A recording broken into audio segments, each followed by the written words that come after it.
The delivery room was filled with joy, until the father looked at the newborns and said something that shattered her heart forever.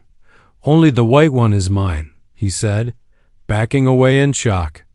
But what he didn't know was the truth behind this miracle and the storm it would unleash. One mother, two children, and a secret that would change all their lives forever. The hospital room was filled with soft hums, monitors beeping steadily, nurses moving quietly, the gentle sound of newborn cries echoing off pale blue walls. But none of it could drown out the silence that hung thickly between Julia and her husband, Marcus. Julia rested weakly against the pillows, beads of sweat still glistening on her forehead. Her body was drained, her eyes heavy, but in her arms she cradled what she believed to be miracles, two newborns, warm and fragile against her chest. One had her porcelain skin, sandy brown hair, and blue eyes.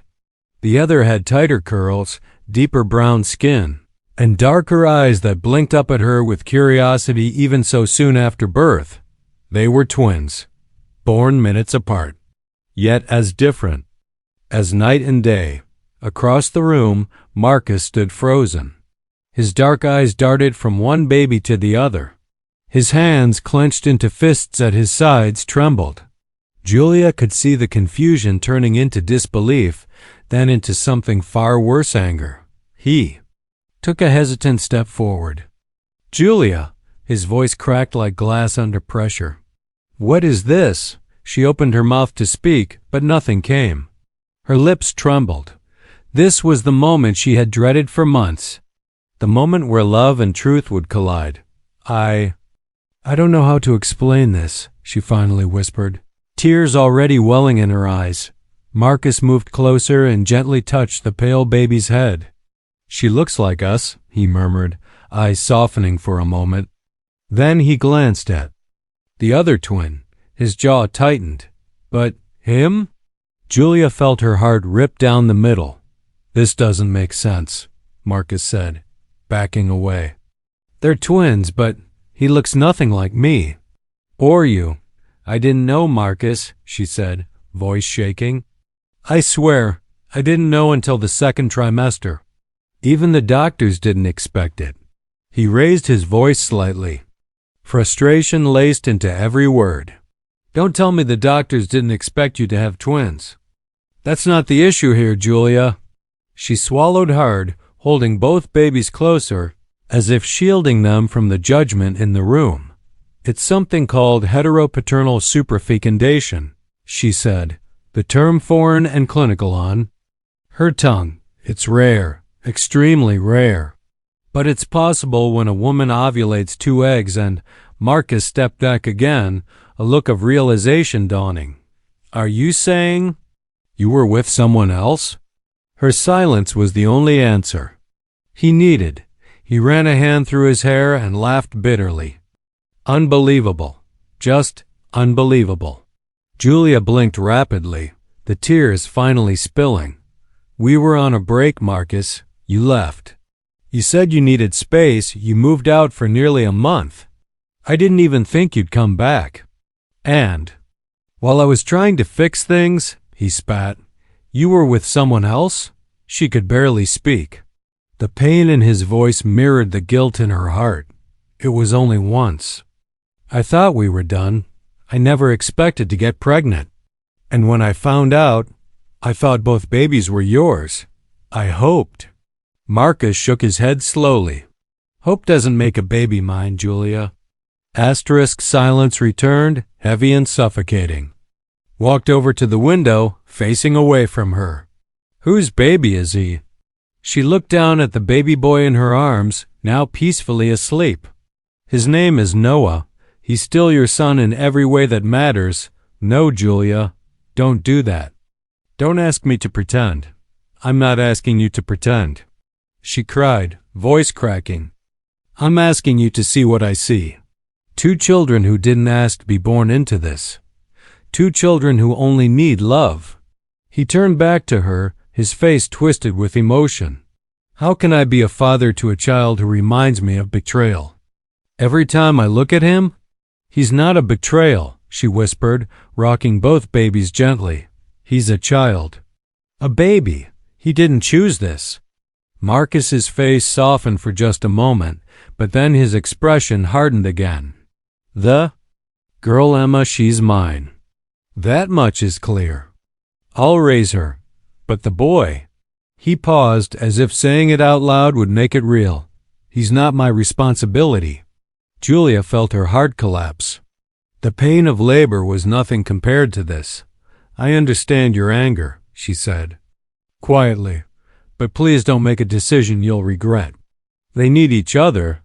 They're twins, Marcus. He turned and walked to the door. I'll be in touch with the lawyer, he said without looking back, to establish custody.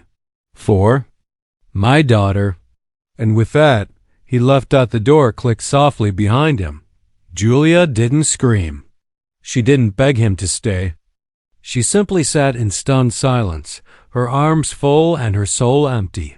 That night, as the hospital lights dimmed and the world went quiet, Julia held Noah and Emma against her chest. Their breaths, light and even, were the only sounds she needed.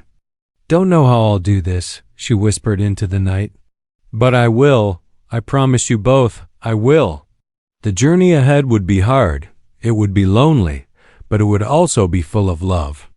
Because no matter how they came into this world, they were hers, and she would never let them feel like they were anything less than miracles.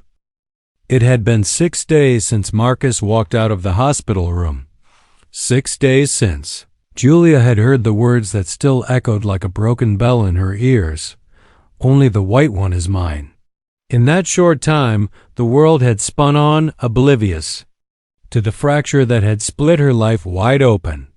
She had been discharged from the hospital, but she hadn't truly gone home. Not in the emotional sense.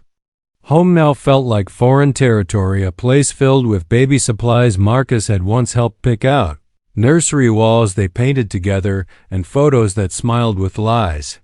The apartment was quiet. Too quiet. Julia had always imagined newborns meant chaos, crying, bottles, diapers, coos, but not silence. Not this cold stillness, like the air was waiting for something to go wrong. Emma, her daughter with Marcus, was already forming tiny habits. She liked to sleep only in the crook of Julia's left arm. Noah, her son from that one-night mistake, was gentler, easier, but always searching, eyes wide open longer than his sister's, as if trying to make sense of a world that hadn't yet welcomed him. Julia sat on the living room floor, the twins, swaddled on either side of her, a soft lullaby playing through her phone. She wasn't sleeping much. And not because of the babies, because of the guilt. She hadn't told many people. Only her sister Claire and her mother knew the full story. Everyone else assumed she'd had fraternal twins. The comments were already starting, though, subtle at first, then sharper. Are you sure they're both yours? They don't even look related. Did the hospital mess something up? And worst of all, from an elderly neighbor. Well, at least you got one that looks like you. That comment made Julia physically ill. She'd gone inside and cried on the kitchen floor while Noah slept in her arms. Noah, he was innocent. Just as Emma was. And yet, the world didn't see them the same. Even now, at 6 days old, a knock startled her. Julia shifted, balancing both babies, and waddled carefully toward the door. She peeked through the peephole. She opened the door with one hand, her sister stepping in like she had been holding her breath until now. I brought food, Claire announced, holding up a brown paper bag and a coffee tray. And sanity. Julia didn't smile, not really. But she stepped aside to let her sister in. Claire scanned the room, took in the tired eyes, the still-packed hospital bag, the unopened mail piling on the dining table.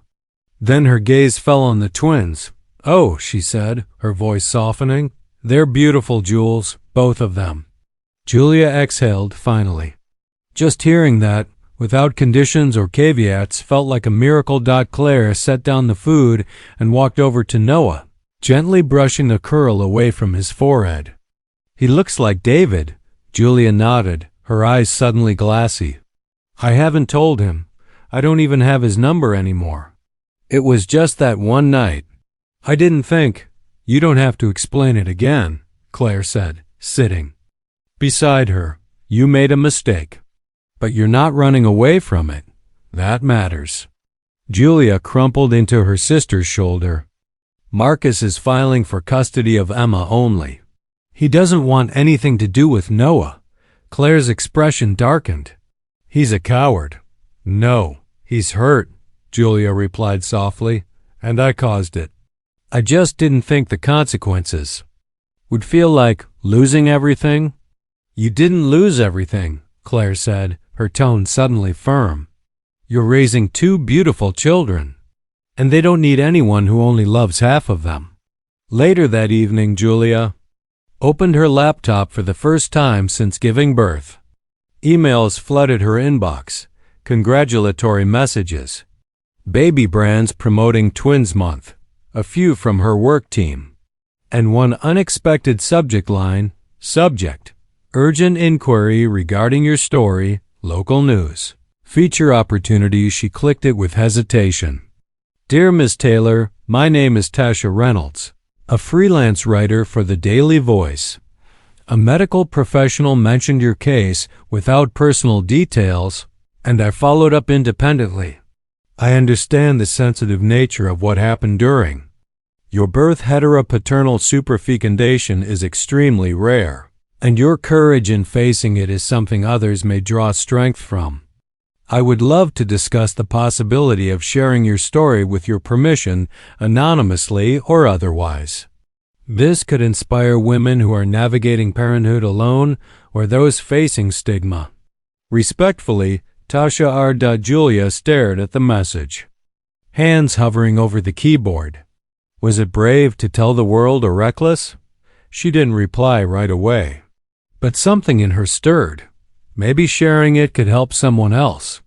Maybe it would be a way to shift the shame she was carrying into something meaningful. The next morning brought no calm. Her doorbell rang at 8:15 a.m. It was a man in a sharp black suit. Julia's breath caught. He handed her a manila envelope. "Custody papers." "From Mr. Marcus Grant," he said, avoiding eye contact. Inside, she found everything Claire had warned her about. Marcus was seeking full custody of Emma. He wished to remove Noah's name from the birth certificate as his son. He requested that the twins not be raised together. A formal petition for visitation with Emma only. Julia sank into the couch, the pages trembling in her fingers. Legal words had a cruel way of making you feel inhuman, like you were no longer a mother but a litigant. Her phone buzzed again. One new email from David Morrison. Her heart skipped. She clicked it open. "Julia, I saw a photo a mutual friend posted. I think one of them looks like me. I don't know if this is out of place, but if he's mine, if you need help, I want to be involved. I'm not running away. Just tell me what you need. David." Julia gasped. For the first time since all this began, a thread of hope broke through the darkness. Someone wanted Noah. The first thing Julia noticed when she met David again wasn't how much he'd changed. It was how much she hadn't. She still wore the same quiet strength behind her eyes, the same guarded heart beneath her chest, and now two lives in her arms who needed her to never break, even if she was already fractured. They met at a local coffee shop 2 blocks from her apartment. She was nervous, hair thrown into a messy bun, hoodie zipped halfway over her nursing tank top, and diaper bag slung heavy across her shoulder. She'd left Emma with Claire and brought Noah, not as a test. As a truth. David stood when he saw her, his eyes darting first to her, then to the swaddled infant she was cradling. He didn't say anything at first, just looked. The resemblance was undeniable. Noah had his nose, the soft dimples, the dark, soulful eyes. It was like looking at a mirror only David could recognize. Julia broke the silence. "This is Noah." David stepped forward slowly, cautiously, as if waiting for permission. When Julia nodded, he reached out, his fingers brushing Noah's small fist.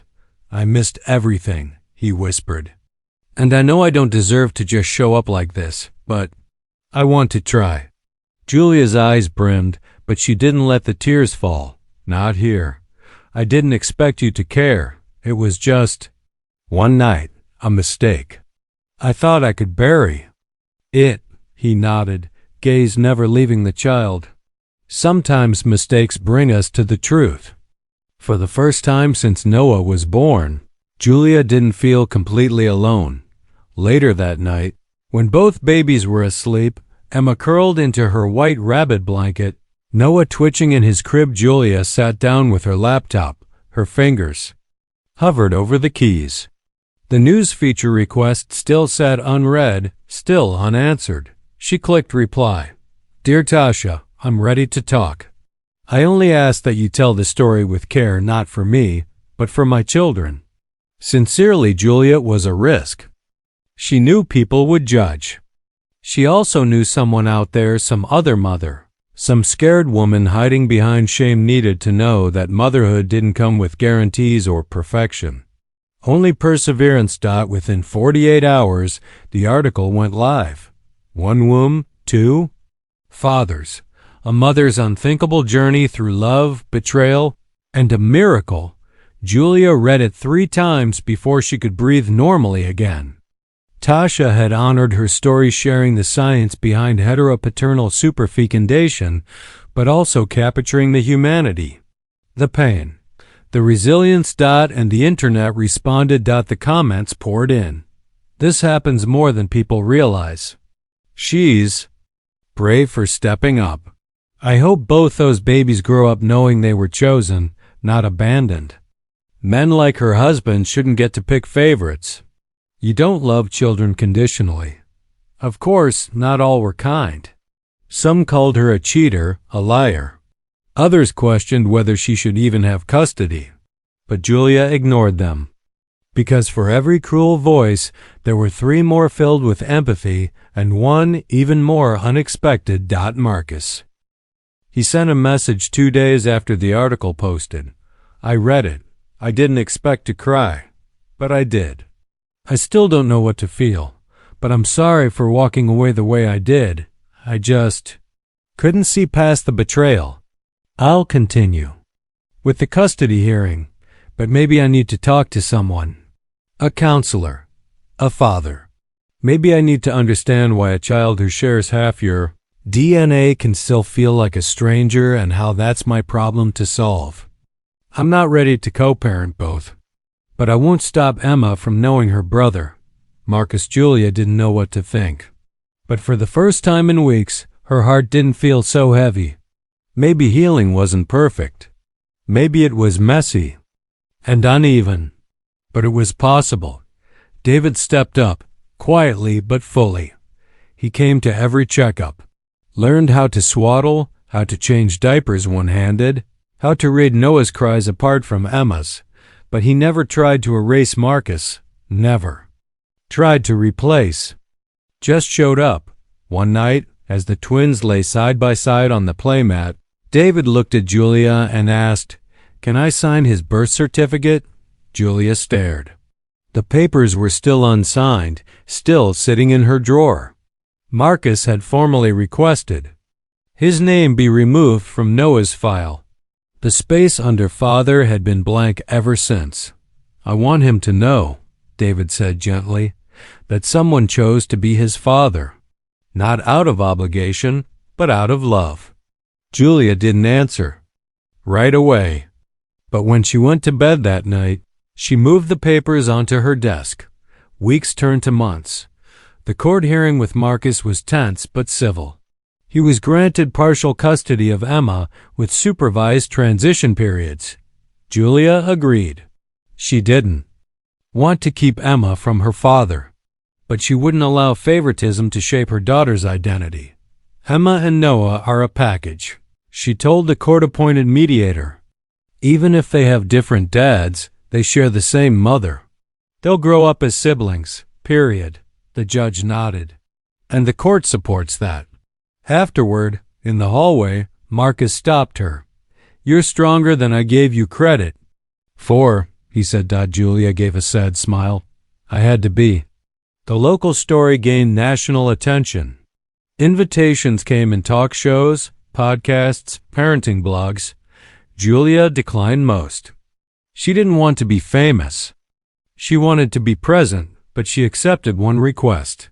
A podcast called Mother in the Mirror, a platform for moms, telling imperfect stories. When asked what she'd say to her children years from now, Julia took a breath and spoke. I'd say, that love doesn't always come in the shape we expect. Sometimes it breaks first. But if you keep showing up, keep choosing love over shame, you build something stronger. My babies were born into a complicated story, but I'll never let them feel like they were a mistake. 1 year later, on the twins' first birthday, Julia hosted a small party in her backyard. David held Noah while he giggled at Bubbles. Marcus sat with Emma, helping her open a pink box of alphabet blocks. Claire took photos. The two babies, one dark, one fair, wore matching wonderful onesies. They didn't look alike, but they belonged. Because family isn't defined by blood alone. It's defined by who stays. And Julia stayed. Through shame. Through tears. Through betrayal, she stayed and built something whole out of something broken. Years passed. The gossip died down. The scandal faded into a whisper barely remembered in the corners of the community that once couldn't stop staring. But for Julia, the echoes lived on, not as shame, but as strength. The kind only a mother could carry. By the twins' 5th birthday, Emma and Noah were inseparable. Though they didn't look alike, Emma with her fiery curls and pale skin, and Noah with his dark, tight coils and warm cinnamon tone, their bond was undeniable. They finished each other's sentences, protected each other on the playground, and declared they would marry each other one day, which made everyone laugh and Julia cry a little. Because to them, love didn't come with conditions. Only crayons and cookies and bedtime hugs. Julia, now 38, had grown into her resilience. She no longer flinched when strangers did double takes at her biracial children. She no longer let fear hold her hostage. Her house was small, but it overflowed with warmth. She worked from home, running a small digital design studio and illustrating children's books, a dream that had once felt impossible. David, now a familiar and dependable presence, had officially adopted Noah. It wasn't just about paperwork. It was about promises. On Noah's 4th birthday, they held a private ceremony. David knelt beside the boy and looked into his eyes. I choose you, little man, always. Noah, confused but happy, hugged him and said, Can we have cake now? That night, Julia whispered to David, You didn't have to do all this. I did, he said. Because being a dad isn't about biology. It's about showing up, even when it's hard. Especially when it's hard. Emma started asking more questions when she began kindergarten. Questions that didn't come with soft landings. Why doesn't Daddy come to my birthday like Noah's does? Why do I go to a different house sometimes and Noah doesn't? Why do people ask if we're adopted? Julia had promised herself that when the questions came, she would meet them with truth, not avoidance. One night, as Emma lay curled under her rainbow blanket, Julia sat beside her and held her tiny hand. You and Noah have different daddies, she said gently. But you have the same mommy, me, and that means you're both deeply, equally loved. Emma's brow furrowed. But why doesn't my daddy love Noah too? Julia's heart ached. There was no soft answer. Some grown-ups make choices because they're scared or confused or angry. That doesn't make it okay. But it's not your fault. And it's not Noah's. Your daddy loves you, in the way he knows how. But sometimes, people struggle to love beyond what they see. Emma thought quietly for a while. Ben said, "Well, I love Noah, so maybe that's enough." Julia kissed her forehead, holding back tears. "Maybe it is, sweetheart. Maybe it is." One rainy Thursday morning, as thunder rolled outside and the kids clung to the windows watching lightning split the sky, Julia got a phone call she never expected. It was Marcus. "Julia," his voice cracked. "I need to talk. In person." It had been nearly 2 years since he'd last seen Emma. He'd slowly withdrawn from her life visits, turning into video calls, then cards, then nothing. Julia had kept a folder of everything he sent. Every drawing, every note, even the missed calls he didn't leave voicemails for. Julia hesitated. "She's finally okay, Marcus. She stopped asking why you weren't around. She accepted that David's always here. If you come back now and leave again, I won't leave again," he said, voice low. "Please, let me try." Against every guard she'd built around her heart, Julia agreed. The meeting was quiet, awkward, filled with tension. Emma sat stiffly beside her mother, legs swinging off the edge of the park bench. Marcus knelt in front of her. "Hi, sweetheart," Emma blinked. "Hi, I've missed you. I wasn't brave.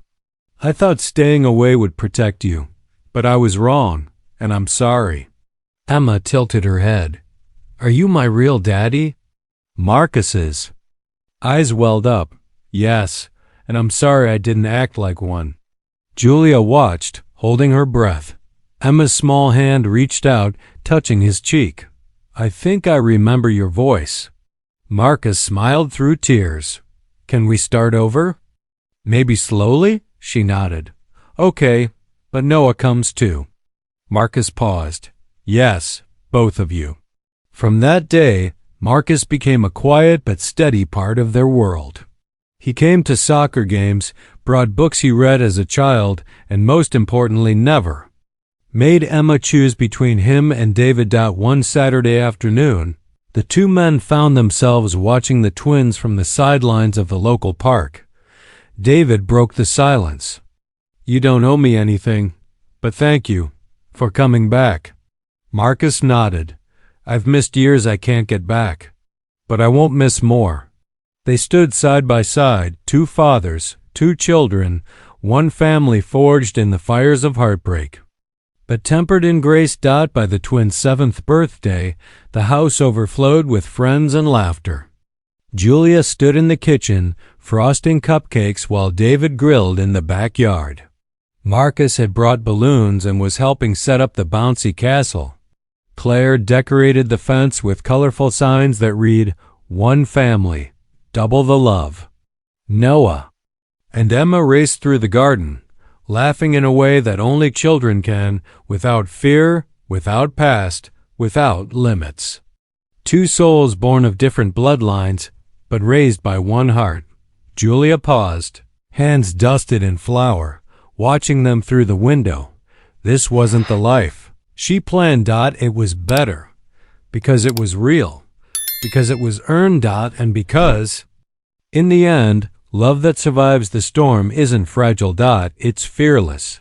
Final lines. Years from now, when Noah and Emma would be asked about their childhood, they wouldn't talk about DNA. They would talk about bedtime songs, about two dads who taught them different things, about a mother who never gave up, and about the day they realized love doesn't need to match it, just needs to show up. Because when the world said, "Only the white one is mine," Julia said, "They're both mine. Forever."